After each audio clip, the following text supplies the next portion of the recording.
Ew.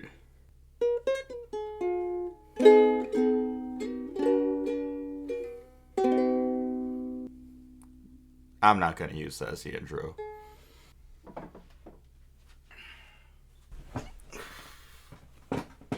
Okay. Hello, hello, hello. My name is Peter Vizzo, and this is the Peter Jad Project channel. I'm going to be talking about Echoes of Emily. I'm going to be talking about stuff that's happened in the week. I'm going to be talking about stuff that just comes off the top of my head. And if you don't like it, well then, I don't know, dislike. Don't leave a comment. Report. Block. I don't know. That's what you can do. I hope you don't, but you can. It's totally up to you. Echoes of Emily. I've been writing about 2 to 3 pages a day. I'm really gaining speed on it, and I am enjoying it, really. I enjoy just playing with the characters and seeing how their relations all come across and seeing their personalities really come through. All the exposition is done. I'm in the point where I always hate that chart. Exposition, rising action, climax, falling action, resolution. Why the hell would you have the climax of your movie dead in the middle? Because I don't know about y'all, but whenever I see a movie and there's still over 10 minutes left in the movie after the big boss has been defeated, I don't want to watch the rest of that movie. You should have been able to wrap all this up. I don't need those cute moments between the two people wow, we really beat that bad guy. Yep, it's time to go home now. Alright, let's film that too. What? Let's film that. Make sure that people know that we are at our home and everything is peaceful and okay and there's no problem left to solve. Why the fuck would we do that? Literally, why the fuck would they do that? Everything's done. It's all wrapped up. And I understand the argument. Tying up loose ends. What loose ends? That they got home safe? And then it will just be a pan-up shot to the sky with either epic or relaxing music, depending on the tone. I overthink shit. I do that. I'm not proud of it at times, but I do. Sometimes I'm proud of it. Sometimes it helps. Sometimes it doesn't. I remember I was in rehearsals this week, and there's this scene where somebody is asked to go with someone on a dangerous journey, and to get out of it, they say that they're sick. And when they say oh, that's good, it's going to be dangerous anyway. And then they're like, oh, I hurt my foot earlier. And one of the blocking directions was to kick this cube that we have on the stage. I didn't really think that through. And so I actually kick the cube toe first, and still a little sore. I don't think it's broken. Could be broken. I don't know. Fuck, if my foot's broken, then I have to pay for that. I don't have that money. But anyway, Echoes of Emily is going pretty well. I've really enjoyed writing Jess and Sylvia specifically. I felt like their relationship was one of the most popular in high school, when all my classmates would tell me about the book and what they thought of it, and if they thought it sucked. Not many thought it sucked. I'm glad. It does suck, so don't go read it. But watch the play, read the play, listen to the play. However we distribute this play, do that. One day I'll remember what the hell I was going to say. But Jess and Sylvia are this very energetic yet human couple. And I think that they're the kind of couple that I think a lot of people strive for. Just very happy and playful, yet at the same time can be serious and honest with each other. Their communication skills are fucking incredible. They are high-class communicators. I don't know. Maybe I want something like that for myself. But that's too much to get into right now.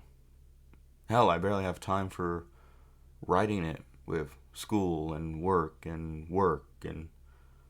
rehearsals. And I'm trying to do my best. And I hope that's coming through. I know there's some places where I could do better. And I know there's some places where I wish I had more time to hang out with friends or go out or I don't know. Maybe this is where I need to be. Maybe all that comes later down the line. I told myself that 5 years ago, too. So all the exposition is done. I am really loving Langston and Jean right now because they are these very high energy individuals and they're very impulsive. And so that kind of works for getting the group into these zany, wacky situations. But I think that kind of helps. And I think that makes them more personable, which is weird because usually when you hear somebody being goofy, it's not really tied to realism. But at the same time, sometimes people just like to have fun. Teach their own. Really, teach their own. One of my friends is in Vegas right now. And I wish I could be in Vegas. But I can't. Because I gotta be here. To work, to go to class, and to do other stuff that is here. I actually am going to be releasing the first episode of the semester of Center Stage this week, if all goes right. And I'm really excited about that because last semester, Center Stage was a big way for me to let myself out creatively, and now I get to do it again. And I think that I'm really excited to tell these people's stories. Let me pause for a second. Because for those of you who don't know, Center Stage is this podcast that is done under the State Press that I host. The State Press is the news source about ASU. I pitched the idea of doing a podcast called Center Stage, and they liked it. And so we did it, and it seemed to be going pretty well. And now this semester I have a lot more ideas, and I think that a lot of the episodes will be a lot more fun and energetic. One of them right now we're working on is talking to these musicians that released an EP over the summer. And we also have this new studio that's really nice, and I'm really excited to get in there. I'm a little concerned because it's going to be in person. All of the interviews last semester were done over Zoom online. I'm able to cut out a lot of the times when I blank out like I do here. And that's the beauty of doing edited, pre-recorded content. So I sound smarter and more cohesive than I actually am. I'm not that smart or cohesive. Fuck. But I'm a little worried because I don't want to come across like I don't know what I'm doing, even though most of the times I don't. And I think I can do a solid interview, but I don't know. Maybe I'm overthinking it. Maybe I'm worried about nothing. That's often the case. That is very often the case. I hope y'all will enjoy it. I'll be sure to post about when it comes out. If you follow the Peter Jab Project on Instagram, I made a Twitter account and I try to tweet a little, and all my stuff sounds just egomaniac-esque, you know? Is that what I am? An egomaniac? I can see myself being an egomaniac. But I suppose that everything is going fairly well for the moment. I'm enjoying a lot of my classes, except for one. It's one where we actually have to work on our capstone project, so for me, it's working on Echoes of Emily. Now, I like the idea of that class. The course description is basically that a lot of people doing their senior project will come meet once a week and have time to work on it, workshop it with others, and just discuss it openly and freely. And it sounded very nice and free-formed and more just like free time to crack down on those things. But the instructor, for some reason, their teaching style, their tone just doesn't resonate with me. At times it sounds very selfish or demeaning. I don't really respond well to that. And I want to try to be a good student, but at the same time, I don't like the idea of working on presenting what you want to do with your project versus actually doing the project. For example, I said that I wanted to share a scene from Echoes of Emily next week in that class. But she had this idea that I had to share an outline. Now, I have never made an outline for anything I do. live, pre-recorded, or written, documented. I don't know what the term is. But I don't write outlines because I try to just remember these big major points that I want to happen in the narrative, and I'm able to remember those because I have the mental capacity as a cognitive, well-functioning adult. Am I well-functioning? Who can tell if I'm well-functioning? Can I tell that? Can a doctor tell that? I don't want to go to a doctor. But basically, I just don't ever write outlines. I don't make storyboards. I feel like at times they can slow down the process, and if you have to sketch out these major plot points, then maybe you don't really understand your story too well. Now, is it nice if you go into incredible detail and write out every little story beat? Yes, but then I would argue, then why don't you just write it down? If I have to write down every last thing that happens in a chapter, aren't I just writing the chapter at that point? And if so, what's so different between writing it and doing the outline then?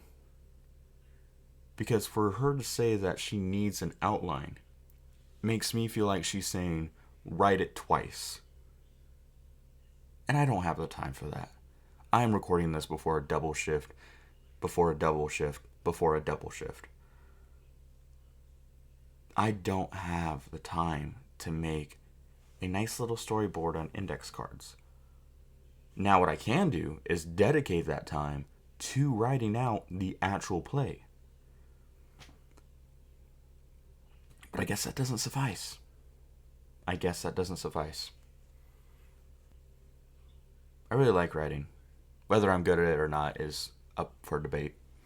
I entered a 10-minute play contest 5 years in a row and won on the 5th year. And it was hard because at times it felt like whoever had the most people to respond won the award. And there was an audience favorite award, but it also felt like the judges at times took into account how the audience is responding to it. And that's okay because that's what you should do in theater. But at the same time, you gotta understand, a lot of my friends are also college students who have to go to work, who have to go to school, who have to work on their own projects to advance their own careers. And so it was kind of hard. And when I finally won that award, 5 years after trying, it kind of felt nice. The play that I won with was about this person doing everything very impulsively for the sake of not living an average life. They basically said that if their life was a line on a heart monitor, they don't want a flat line. They want some ups and downs. But they really want some zigzags in there. They want some loop-de-loops at the end maybe. Or maybe even early on. Put the loop-de-loops wherever you want. But the fact of the matter is, they don't want a flat line. And maybe that's something I'm still struggling with. There's a lot of things that I want to do before I can only say I wish I would have done them. Writing this play is one of them. And I'm really excited to do it. And I'm going to push through every hurdle and every obstacle to try and make it better. I don't know. Maybe tell me what you guys want to hear about this. Do you want to hear about like previous works, more of my day-to-day thing? Do you want to know personal shit? Don't ask for personal shit. Not ready to share personal shit. But I'm going to keep trying to do this. Make sure you check out Center Stage by the State Press, wherever you get your podcast from Spotify, from Apple Podcast, anywhere. Subscribe to it. Give it a 5-star rating, please. It really, really helps. Until then, take care of yourself, because you deserve it. And others. Don't forget others. Yourself and then others. See you guys.